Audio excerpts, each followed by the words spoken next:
Okay, murder buggers. So this is part 4 of our Rainbow Six Siege Ddawgz mini-series, and in this one we're going to be looking at cameras. We're going to look at characters Valkyrie with a Valkyrie cam, Echo, and we're also going to have a look at Mira and her mirror walls. You'll see Cleggy join us. His audio's off because he's not put it on his PS5, but you'll still get the gist. We're going to look at some rotates and how to set up a room defensively so we can actually take out the competition. Hope you enjoyed the video. So we're going to get a bit of a prep phase here, so this is where we can like reinforce our site and put our like gadgets down and stuff. So this would be exactly like it'd be in a game. So what you do is you'd reinforce walls. So this wall outside this leads to outside, so you'd want to reinforce that. So if you walk up to it and hold square, that'll reinforce that. We get 10 as a team. Right. So you'd want to reinforce them, and then you can do the same again with like doors and stuff. If you walk up to them and hold square, you can like barricade it off like that. We probably want to get these two as well, just for the purposes of this. If you get the one next to me. Nice. We'll barricade that off. And then if you've got a bulletproof, do you want to put your bulletproof down on this wall here? Is that L1? It should be, yeah. If you run over here, and you can, if you crouch, you can plant your bulletproof on this wall. Hold square now. It should give you. Is it giving you the prompts? There you go. Just keep holding it. There you go. It's down. And now, So if you press down, that's a bulletproof camera. If you press down on your arrows now, yeah, you'll go onto your cameras, right, and you can scroll around. If you go L1 and R1, it'll scroll around your cameras, and you'll see one of them's your bulletproof in armory. But if you scroll around on R1, you'll see there's like quite a few other cameras around site, and we can use those as defenders to gain intel on where they're pushing. Do you get unlimited barricades? Yeah, unlimited barricades, 10 reinforcements.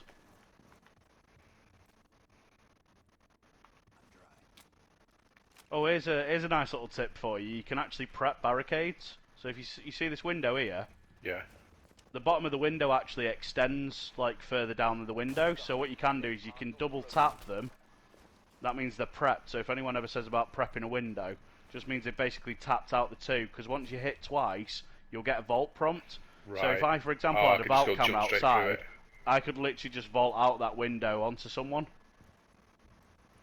And that's where vault cams work really well. I could lob a Valkyrie cam outside. You could be on my camera and go, oh, there's one guy outside your window. I'd literally just jump it down and gun him. Nice.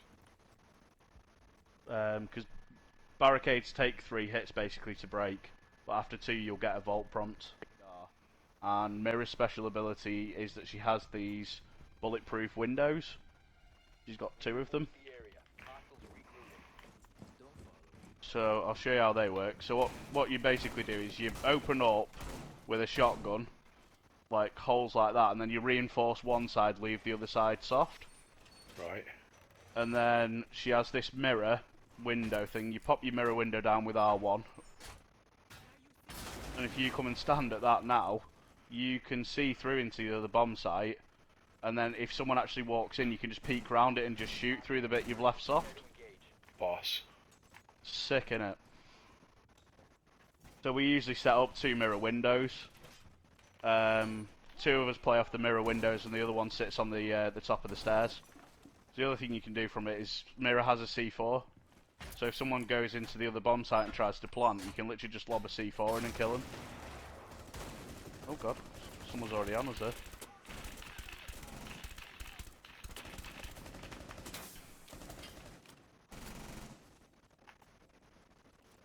Did you just hit our canister then, or did they shoot that? There's plenty of them out there. Yeah, there's loads. Right, so let's show you yokai. So if you press R1 now. Nope. That's all the one. R1. Yeah. Right. And then just lob it. Yeah. If you then press X, once you're happy where you placed it. Yeah. So get it in somewhere you're happy. Once you're happy with it, press X. Alright. It just jumps up to the ceiling. Yeah. But then if you want to take it off, you can press X again. That detaches it from the ceiling, and then you can just drive it around to wherever else you want to put it. Ah, nice. And then can I just go in and out? He has 2 of them. Yeah. So you can just go straight, if you press down whenever you need to, you can go on that. And then I think you press R2 will like sonic boom the area you're looking at. Like, so it'll like concussion someone like... Should I try it? Yeah, yeah. Oh, lovely. Stick in it. I am dead.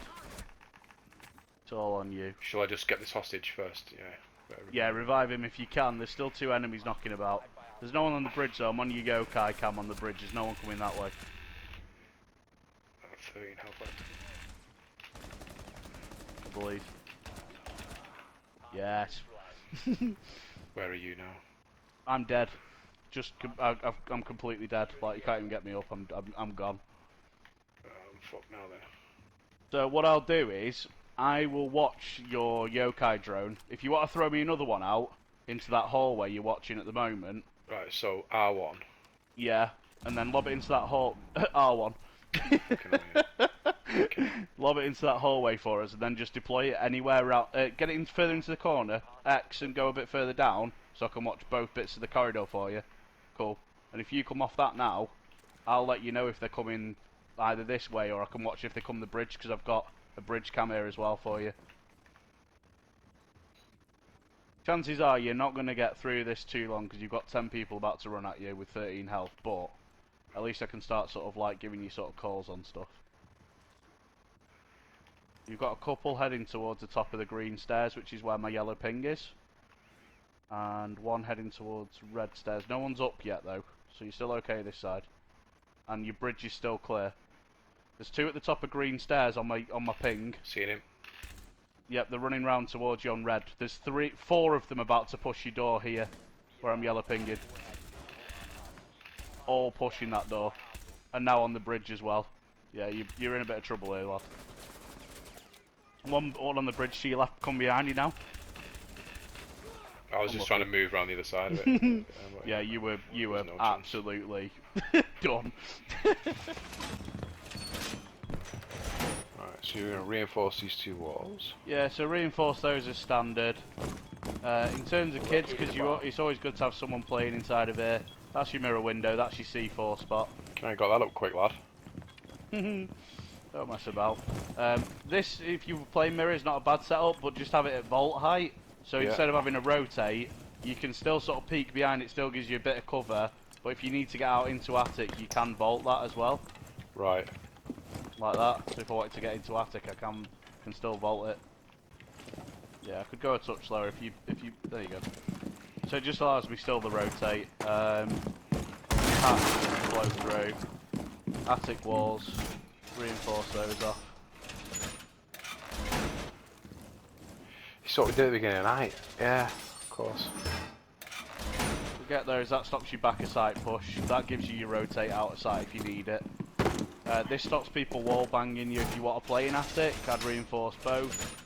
If you're happy to play it and play off a melee hole again, that's fine. That gives you a view onto the master push if you want it. That's entirely your choice. But yeah, so I get those 2 at the back. At least that one, probably both of them. 1 there for the mirror. 2 over there for your games. And then 1 in here for my mirror window. And I've still got 3 reinforcements left.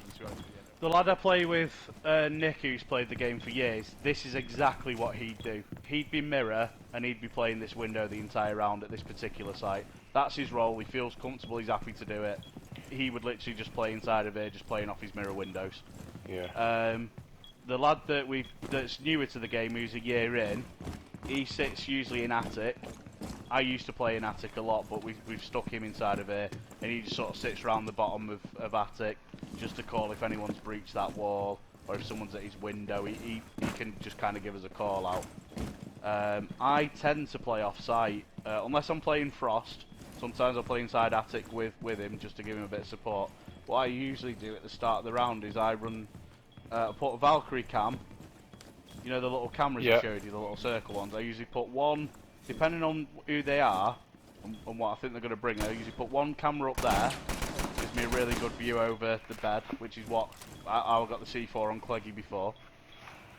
If I don't put it there, I'll sometimes, if they're not going to breach the window, I'll put it up in that corner there.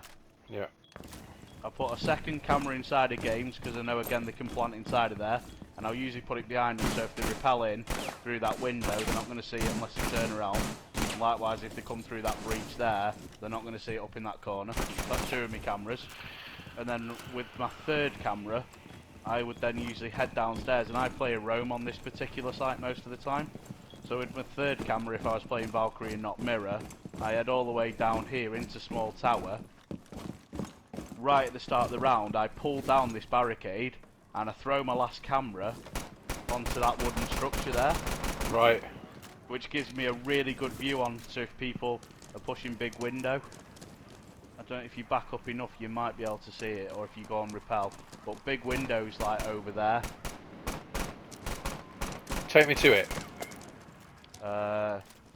Only way I can take you to it is inside because I can't rappel. Oh, If right, you follow me, I'll take you outside. So, I'll show you how you drop down. Shall I try and rappel up? Yeah, if you rappel up, see that window to your right? Oh yeah. That's big window. Yeah. But I'm putting, you see, turn around and see the wooden structure here. Yeah. I've got a camera that I would stick up on there, so I'd be able to see you pushing big window. And then what I do, if you drop back down to where you just were, is I usually, once I've thrown that outside, I usually then make a run for it over here. My standard spot in this game is I usually get myself inside of this area of the dining hall. I lie down behind this sofa, and I literally just go onto my cams. I'd say there's one pushing from junkyard towards big window, there's one at big window, whatever. I've got cams then inside a site. If I see someone walking towards the door of Small Tower, I can run back across here to contest them if they're coming through, or I can walk up behind them and flank them.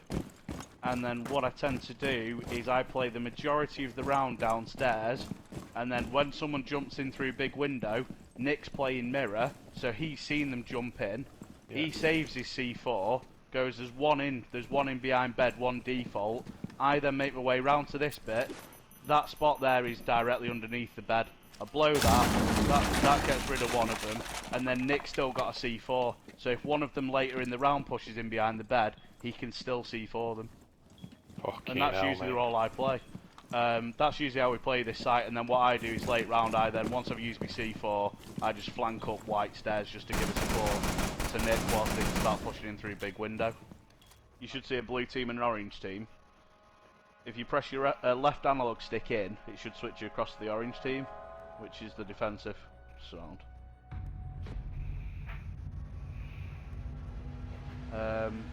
And basically what you want to do is, when we arrive at this map, for the location you want to pick second floor, kids dorms, or dorms games, whatever it's called these days. Kiddie fiddler room. That's the one. Window. Can I shoot through that window? You can't. Well, what you can do, I wouldn't advise to do it at this particular setup, but you see this little canister here? Yeah. You can pop that canister. As soon as you pop it, your mirror drops, and it's no longer obviously bulletproof, so they can then fire back at you. Yeah. Now, what you could choose to do is you could run a double mirror setup if you wanted to. I wouldn't at this site, but double mirror setup is basically you run that one on a reinforced wall, you put your other mirror down on this wall here, and then you pop that one. I'm with you. But here, the big window would push me, wouldn't it? Yeah, so that I would run it like that. I was just showing Dave about rotates, because otherwise, if you get pushed, let's say you have one guy pushes you on this window here, and then you have someone pushing up from the top of white stairs, so say like over here. If they know where you are, they're going to push you from this door, and if you've got no rotate out of sight, you're literally just stuck and you're going to get absolutely slaughtered. So what you do is you set up rotates to get yourself out of sight, get yourself away from people pushing you. It just allows you to move freely across the map. So the way that we'd work it is we'd rotate on the left, we'd have a reinforcement here on the right hand side, and that stops people from wall banging you, so you can sit and kind of hold this angle. So if you know someone's pushing you from this sort of attic space where you've just put your rotate, you can sit behind protection still, and you can peek them, but also it allows you to get out. Show us the rotate route. Show us where we go again. So it's all about balancing, but you want to be able to have roamers, and you also want to be able to rotate off site. Show us the hatch rotate. Show us the hatch. I quite often, when I defend, I play attic. So what we do is we reinforce these walls back here, so I've got, again, a bit of a stronghold. And if someone's coming for me, I know about it, because if someone blows a reinforced wall open, you hear it. So it gives me a bit of time and it gives me warning. Now what happens is, if there's a bit of heat back here, I'll sometimes try and hold it. If I feel like there's only one player pushing, I'll sit and hold it from back here, and I'll just peek them and try and pick them off. Sometimes if I'm feeling really cheeky, you can get up on top of this wood here, and you can fire from over the top. But if I'm getting pushed big, and I know something, there's a big push coming from that other side, what you can do is you can drop the attic. There's multiple ways you can flank them. So if they've just pushed you from the wall we've just reinforced, then the easiest way of getting to them is jumping onto this stage here and meeting, literally walking out into this corridor, turn right, and there's your rear stairs. Now your rear stairs are what lead you to Big Tower, and as you'll see from the bolts and the reinforcement, that's the wall we've just done. So you could very easily just drop the hatch and flank from behind as they're pushing up, and get free kills, just put bullets in the back. And that's it for this one, guys. A bit more technical stuff there. We've also got some more to come, so hope you enjoyed the video. If you do, please remember to like and subscribe. See you in the next one.